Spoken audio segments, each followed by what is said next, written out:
Every single summer, you see the same thing happen. Guys suddenly panic in May, slash their calories, start doing ridiculous amounts of cardio, cut out every social event, and by the time July comes around, they've either burnt out, look flat, or never actually get lean in the first place.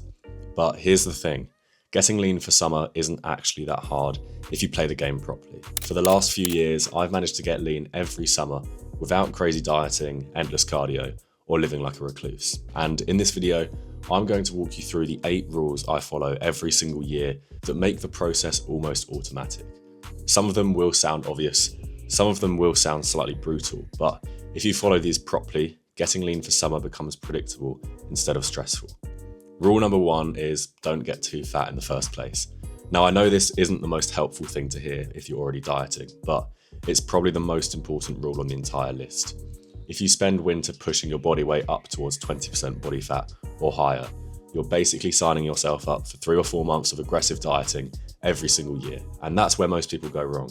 They treat winter like a license to get fat under the excuse of the winter bulk. But realistically, most people should be building muscle in a small controlled surplus, not piling on 10 to 15 kilos for the sake of it. Because if you stay within striking distance year round, getting lean for summer becomes a small adjustment rather than a massive project. But let's assume you're watching this and summer's already coming up. What do you do right now? Well, rule 2 is set a deadline that actually has a significance to you. Fat loss works best when there's some kind of pressure attached to it. For most people, that might be a holiday, but personally, the thing I found the most effective is booking a photo shoot. Because once you've paid a few £100s and you know you're standing in front of a camera in 12 weeks' time, suddenly your discipline improves dramatically. You stop negotiating with yourself, you stop skipping steps, and that level of accountability can make the difference between kind of leaning out and actually getting properly lean.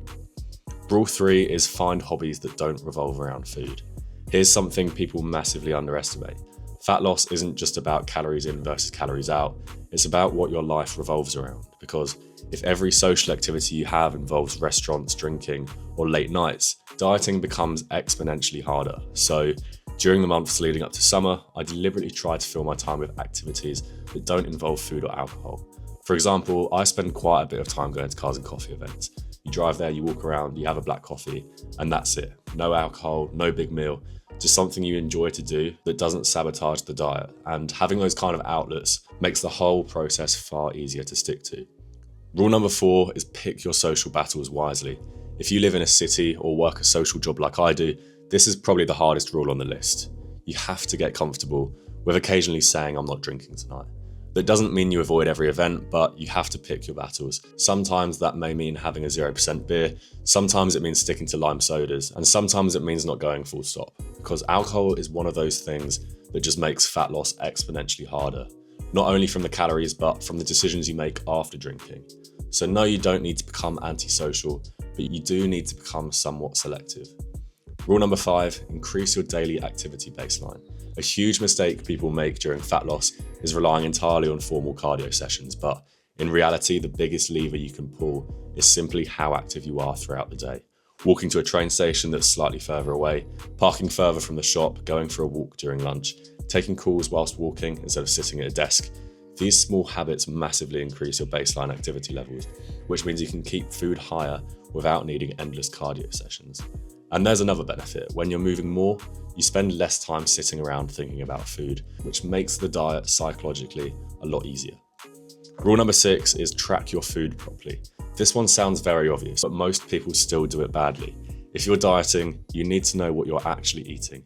That means tracking calories, snacks, sugary drinks, cooking oils, random snacks here and there in the office, because it's incredibly easy to accidentally add 300 to 400 extra calories per day without realizing. And when that happens, people think their metabolism is broken, when in reality, they're just not accounting for everything properly. Tracking removes that uncertainty. Rule number 7 is protect your training performance. One of the biggest mistakes people make during fat loss is trying to force body weight down as fast as possible. But if that comes at the expense of your training performance, you're likely losing muscle, not just fat. And that's a huge problem because the amount of muscle you carry has a massive influence on how much energy your body burns. So if you lose muscle, you actually make fat loss harder. Your goal during a cut should be to maintain or even progress your strength, because That's the best signal you can give your body to hold on to muscle. Rule number 8, track your data. Daily steps, calories, cardio, training performance, weekly progress pictures. Without that information, you're essentially shooting in the dark. Fat loss is a process of small adjustments over time, and we can't make the correct adjustments if you don't know what's actually happening. Data removes the emotion from the process. It allows you to make objective decisions week to week, and that's what keeps fat loss moving consistently. So if you want to get lean every summer without turning the process into misery, these are the 8 rules I would follow. Stay within striking distance year round, set a meaningful deadline, find hobbies that don't revolve around food, pick your social battles wisely, keep your daily activity high, track what you eat, protect your training performance, and track your data. Do these consistently, and getting lean stops being a last-minute panic and becomes something that just happens naturally every year. And if you want a simple framework for training and nutrition that makes this process even easier, I've put together a free guide that walks through exactly how I structure it. You can grab that in the description below. If you enjoyed this video, drop a like, subscribe, and I'll see you in the next one.